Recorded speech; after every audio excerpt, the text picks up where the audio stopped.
Kody and Robyn's dating has been a major topic throughout our platform, and also in the podcast I host, which, by the way, is called The Ex-Wives of Kody Brown.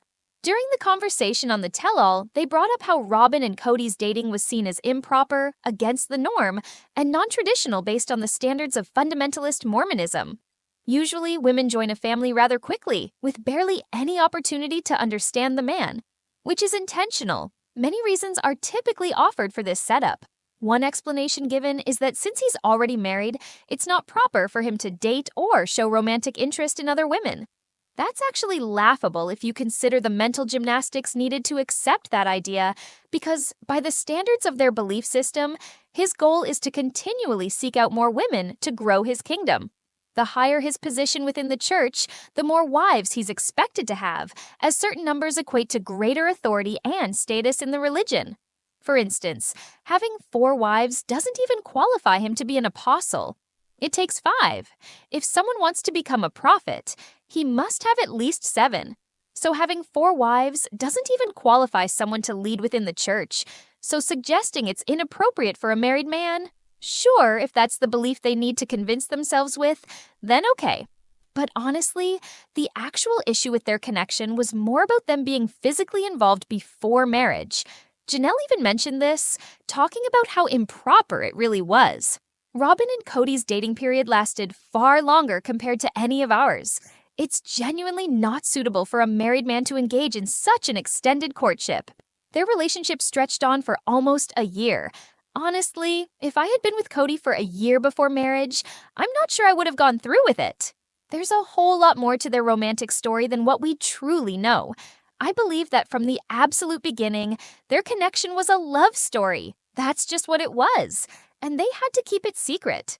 The biggest fabrication that Kody and Robyn have maintained on the show for several years is the idea that their courtship was pure. It drives me completely nuts. Even when Robyn was questioned by Suki about what occurred during their courtship, she straight up lied to her face and claimed that nothing inappropriate took place. She said they only engaged in chaste kissing, which she described as similar to kissing your child, a parent, or a close friend. Just a form of greeting. That kind of kiss implies there are no romantic or sexual feelings involved. It's just a way to say hello, goodbye, or express affection without intimacy. She even claimed it was the kind of kiss someone could give right in front of their bishop, which means their church leader. But that statement is completely untrue because, in the AUB, their original church, Kody and Robyn would have never been permitted to kiss in front of any bishop unless they were already married. Not ever. In fact, kissing is entirely banned in their faith before marriage. That doesn't mean people don't break that rule sometimes, but officially, it is 100% not allowed. And the reasoning has to do with the doctrine of sealing within their church. So Kody and Robyn's entire relationship was not only improper, but also against the church's official laws. If the bishops had discovered the truth ahead of time about what was happening between them, they could have completely blocked their marriage and sealing from ever taking place. The church they come from, the Apostolic United Brethren, follows a rule written by Joseph Smith, which is found in Doctrine and Covenants 132. It's one of the final doctrines and rules Joseph Smith issued before his death, and he introduced it after people found out about his practice of polygamy. That rule includes all kinds of instructions on how a man should take a wife and what is and isn't considered adultery. There are many complicated rules in the AUB about adultery beyond just this, and while I've talked about this previously, I thought now would be a good time to explain it again. According to the Doctrine and Covenants, a man is only allowed to engage in any type of intimacy, including kissing, after he has made an eternal vow and been sealed in the temple for time and all eternity. Until that sealing takes place and the woman has been officially given to the man under priesthood authority, they aren't considered husband and wife. So before the sealing or the covenant ceremony, they have to enter the temple. AUB has their own temple separate from the LDS church and go through the entire wedding process. Once sealed, and only then, does the relationship become valid in the eyes of the faith.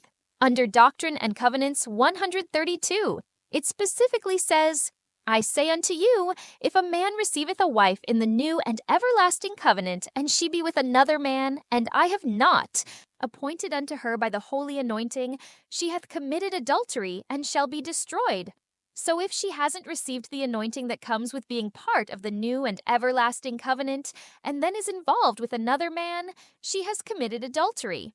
And if she's not within that new and everlasting covenant, but still goes and is with another man, then she has still committed adultery. This gets really interesting because even though Kody and Janelle were sealed, if Janelle still believes in this rule, then according to that belief, being with any other man would still count as adultery. Even though they're no longer together, if she continues to believe she's sealed to him for time and all eternity, and that sealing is her path to heaven, then having a relationship with anyone else would be considered adultery. And not only that, but she would also be told that she will be destroyed. Similarly, if a husband, already under vow, becomes involved with another woman and that woman hasn't been sealed to him, then he's broken his vow and committed adultery. This whole doctrine is super complicated because Joseph Smith had to develop a system that would justify men having multiple women and still say that it wasn't adultery. So he wrote into the rules that if the man had been given a vow with the woman, meaning they were sealed, then it wasn't adultery. Doctrine and Covenants 132, paragraph 61 clearly states, and again, as pertaining to the law of the priesthood, if any man espouse a virgin and desires to espouse another, and the first gives her consent, and if he espouses the second, and they are virgins and have vowed to no other man, then he is justified. He cannot commit adultery, for they are given unto him, for he cannot commit adultery with that which belongs to him and no one else. So as long as the women are given to him, and they are sealed through vows, then it says he's justified. He can't commit adultery.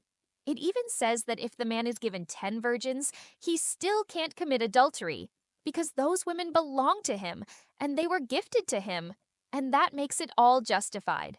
That's what the text says.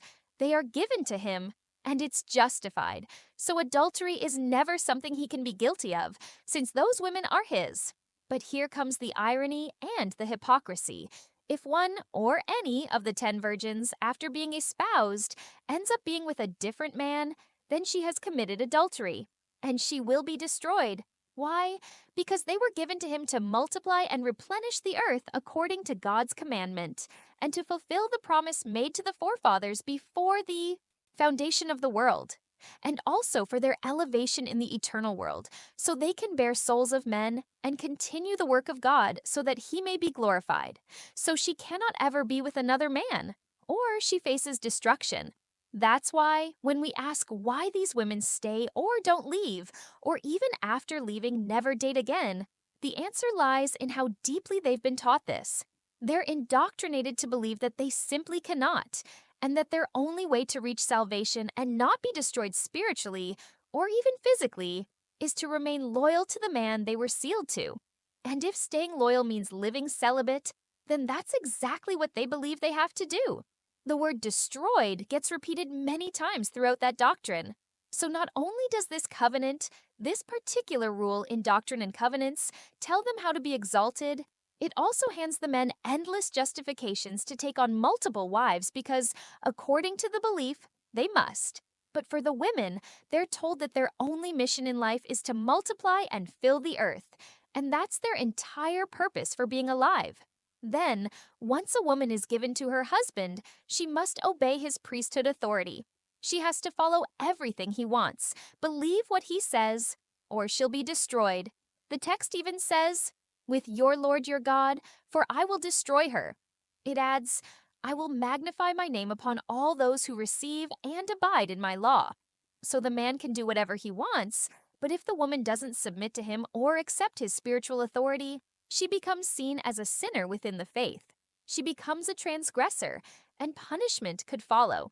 In this belief system, when you're talking about this world, you're describing a group of men who truly see the women as their property. So if a woman disobeys, it's as serious as if she's defying God or facing death. And I'm not saying that something like that happens, or that it would happen in this situation, because it won't. But the concept itself is extremely violent when you break it down. A woman is expected to live fully under the man's power, and she just has to accept that because they've been sealed. Now, Janelle has mentioned that she may start dating again if she meets the right person. I really hope she does. I genuinely hope she can free herself from the extremely damaging belief system that Joseph Smith created. Because twisting religious teachings to convince a woman she'll be destroyed if she doesn't comply is incredibly toxic and harmful. And despite all of that, the very foundation of Kody and Robyn's relationship, from a purely doctrinal standpoint, was adulterous from the start. So Christine is absolutely right to speak out about it. And Janelle, in calling it inappropriate, is also not wrong. Her use of the word inappropriate is just a softer way of saying what it really was, that they committed adultery. According to their faith, you are not allowed to spend time with a woman or share any physical connection until you are married and sealed in the church. And whether or not we agree with that, whether we think it's ridiculous by modern standards, is beside the point. That's the belief system they all claimed to follow. In their church, adultery doesn't just mean what you do before marriage. It also covers your actions after marriage. Once the husband is sealed to each woman, he has made a covenant with them. He's promised to treat them fairly and maintain harmony, which is part of what they call celestial marriage. Celestial marriage means living in spiritual unity and peace. Each wife is supposed to be treated equally, and the husband is responsible for meeting every woman's needs. If there's a family arrangement that designates specific days for each wife, like the schedule Kody had, which they all disliked, then those guidelines must be honored. For instance, on a day when he was assigned to be with Christine, he shouldn't have been spending time with Robyn. If he did and was sneaking around to see Robyn on those days, then within their belief system, that would be seen as adultery. One of the deepest betrayals for Christine, and she has talked about this, though not always directly, was when Kody would spend the entire day at Robyn's house, even on days meant for Christine. That's adultery, according to their doctrine. On days meant for Janelle or Christine, he wasn't supposed to be with Robyn. But he went anyway, spent all day there, essentially carrying on an affair while pretending to follow the marriage system. Their relationship remained inappropriate even after they were married. Honestly, if they had simply admitted they didn't want to stay in a polygamous marriage or live as one big family, they could have just walked away. What really frustrates me is when their relationship gets defended by others in the family. People saying things like, it broke their hearts that they had to keep secrets, or trying to justify it. Christine did mention that they had to hide things, but she also said they should have been honest. People absolutely have control over whether they step outside their marriage. Kody had choices. His faith may have given him permission or justification, but he still didn't have to pursue Robyn. They love to say, you can't help who you fall in love with. But yes, you can. You can avoid talking to people outside your marriage. You can refuse to chase after new relationships while you're already committed. Kody could have been happy with 3 wives, but he wasn't. And the show needed a 4th wife to keep going. Their relationship was inappropriate. They committed adultery. And no matter how Robyn spins it, even a single kiss would count as adultery under the very rules they constantly claim to live by. They've often said that Doctrine and Covenants 132 is one of the core teachings they follow. That rule still exists in LDS belief, even if it hasn't been practiced actively for around 30 or 40 years. It had to be stopped so Utah could become a state. But even now, some people in the LDS church believe polygamy will return in the afterlife. So it's still there. It's just a matter of who chooses to follow it. And in Kody and Robyn's church, they followed it. And based on that, Kody and Robyn did commit adultery, no matter what they try to claim. Don't miss the next headline. Like, subscribe, and turn on that notification bell.